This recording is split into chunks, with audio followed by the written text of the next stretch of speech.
Hey, hi, hello. This is Idolon, and I'm going to be talking about Boondoggle Beta 9. Yeah. Been a while since I've played this map. I think I played Beta 7, and then the version I played before that was like the Dynamic Control Point contest version. Basically, I just wanted to talk about this map because I think it hasn't changed a whole lot in recent versions, and there's still some glaring issues that need more drastic revisions. Or there are problems that need big changes to be able to resolve them. I don't think it's going to like tear the map apart or anything, but I wanted to talk about it. So, the first thing I want to talk about is sort of how blue exits each spawn. And so this is the area for entering A, and if I go over here, this is the path for entering B. And the thing with both of these paths is that they're drop downs. So if I drop down here, Scout actually can get back, but most classes cannot. This area, same difference. So for the majority of classes, it's kind of a hassle to be able to leave spawn and then come back. And it's always risky when you have that. Like if you're a player on blue and you're deciding, you know, you want to leave spawn so you can go play on the map and fight people, you have to make that commitment. But at the same time, you can't see really what's out there because of all these walls in here. Like the way that this map is laid out, it's obviously trying to block sight lines. And I think the drop downs, I don't think they help this map very much. I'm honestly not completely sure why they exist other than the fact that Gravel Pit has them and Alloy has them. And honestly, I'm not sure why those maps have them either. So maybe there's a reason for it, and maybe there is a reason why they are like this in this map as well. But there is a difference between this and Gravel Pit in that with Gravel Pit, those drop downs, they are not protected from sight lines at all. So when you are up on the upper ledge, you're not safe from snipers, you're not safe from spam. Like, you're likely getting attacked before you even make it off of the platform. But that can actually be a good thing because you know what you're getting into. So that when you drop off the platform, there aren't necessarily any nasty surprises waiting for you. Whereas if you're here, you only see like this amount, or even worse, if you're over here, you see these two doorways, and that's it. And nobody on red is going to be standing here. Everybody on red's going to be up there. So it feels like walking into a trap just by leaving spawn, and there's no way to avoid it because that's just the way the map is laid out.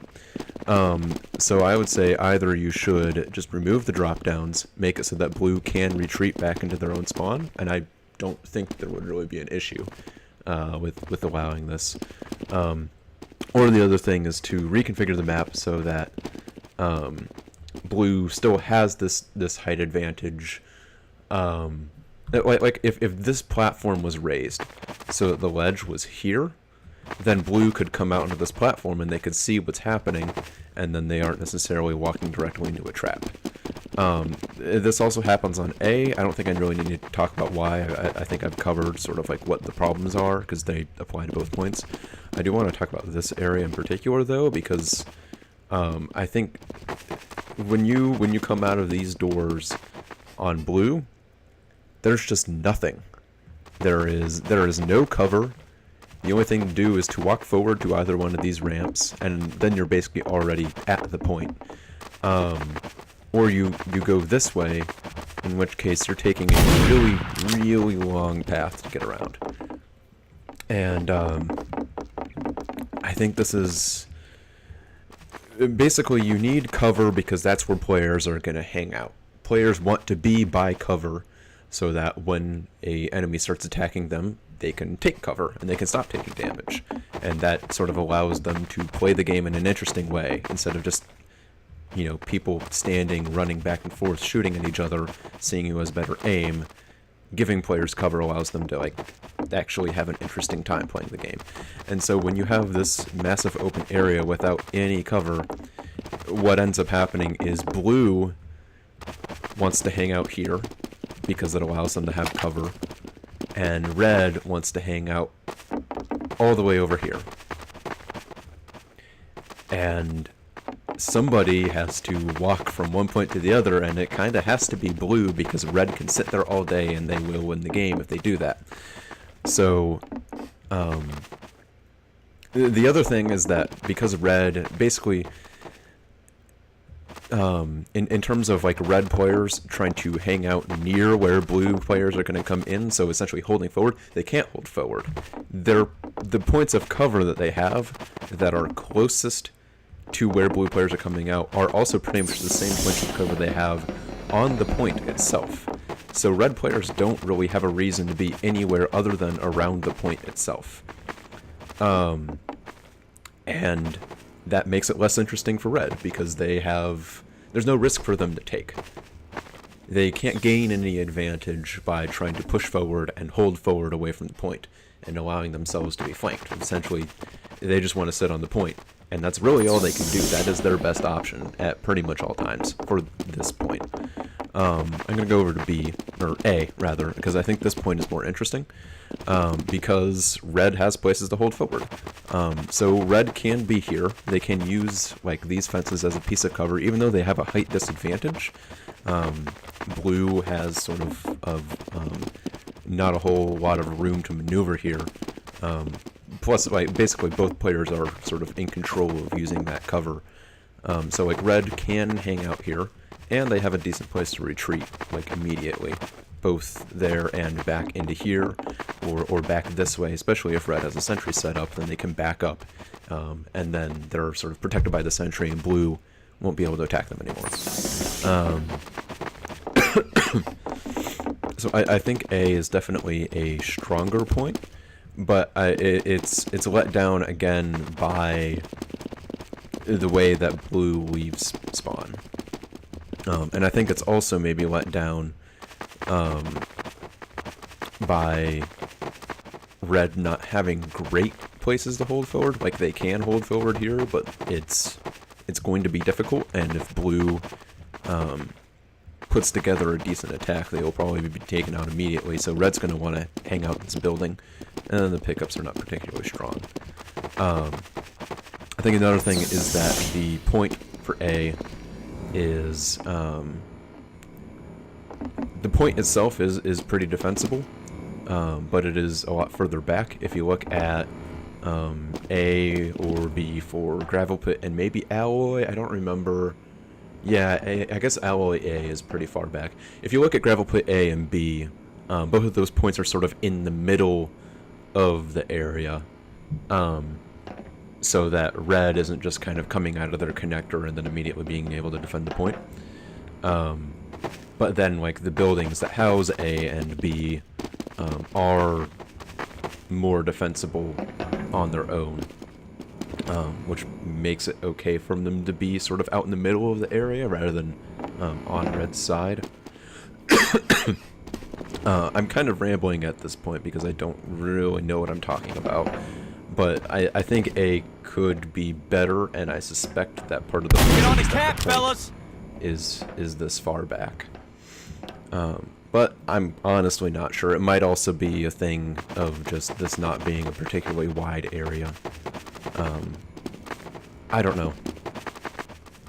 I really don't know. It might be fine, and it might just be a symptom of the game mode, because you're asking both offense and defense to sort of split their forces in half. So it might be a thing where the fights are awkward because there's just not enough people at the fights. So talking about C, oh, the doors aren't open. I guess I'll capture a point.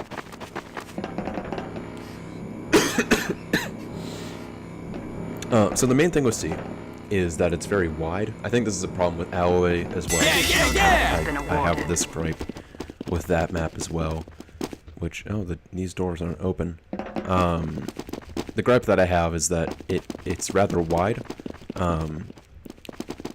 Actually, this is relatively skinny. Now that I'm looking at it, basically everything funnels into this one room.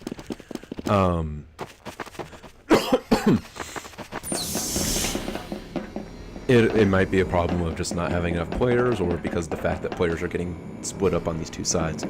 But it felt like when I was playing blue on this map, it felt like I was always on my own.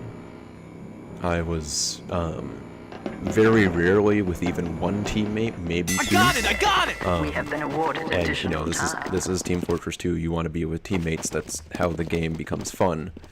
When you're not with teammates, the game stops being fun, because you're on your own, and then it just becomes 1v1s and whatever. So,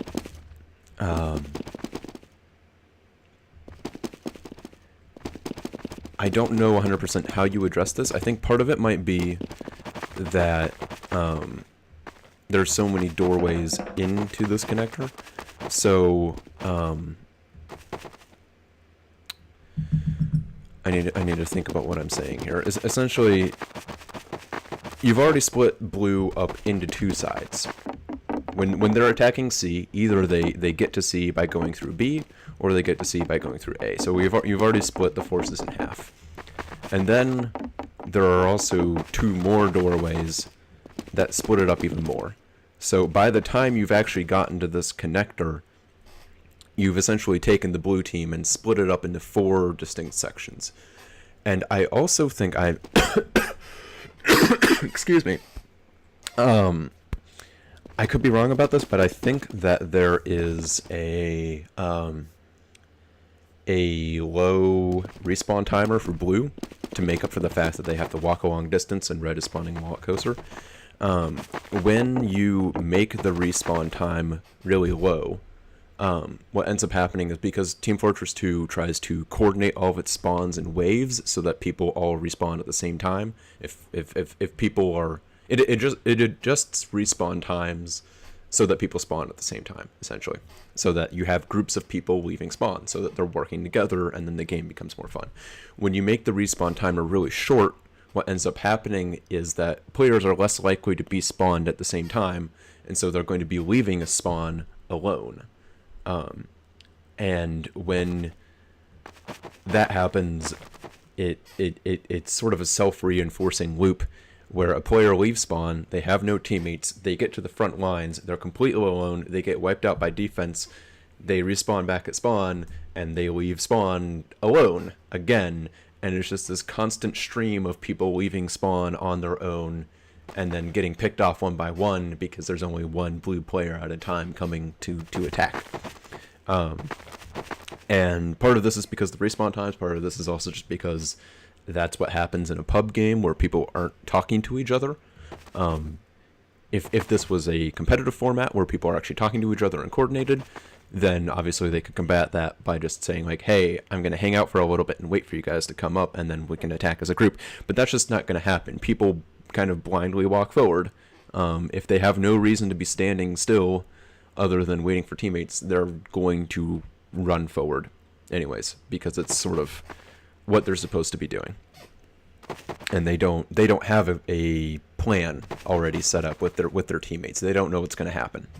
They can't rely on other people to find them and then attack with them. So I think the way that you combat all of those issues is that you consolidate these doors. So you only have one route, or maybe you can have two, but they come together relatively quickly. And then what happens is you have this one sort of central lobby, and maybe you want to split this lobby into multiple so that it's more difficult for red to hold it.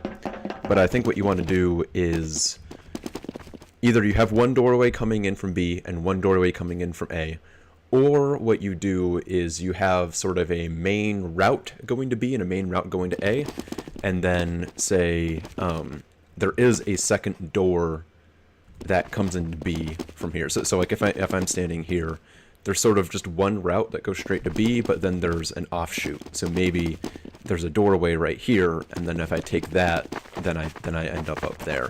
But the idea is essentially that right now you have 4 distinct paths leading into this lobby. Drop it down to 2, and then blue will inherently become more coordinated as a team. And you probably want those 4 doorways so that red has more options coming out of this, so that blue can't as easily camp those doorways, preventing red from coming out or whatever. And that's why you would do the offshoots, where you have sort of the 2, you just have one main path going to each point, and then an offshoot, so that defense has more options. And so the offense has more options.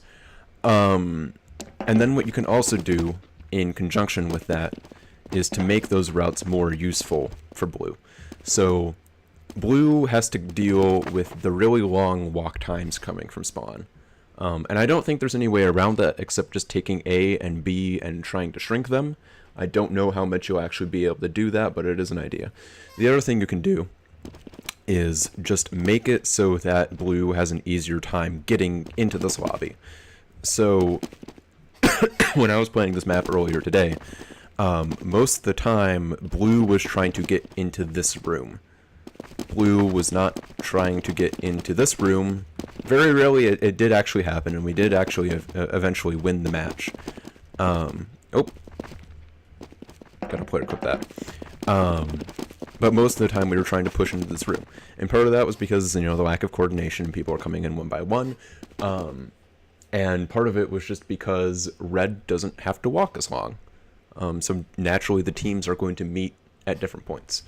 And so what you can sort of change to adjust that is make it so that red has a harder time staying in this lobby. So you take these routes coming in from A and B coming into this lobby, and you give them height advantages. You give them better opportunities for cover than red team does.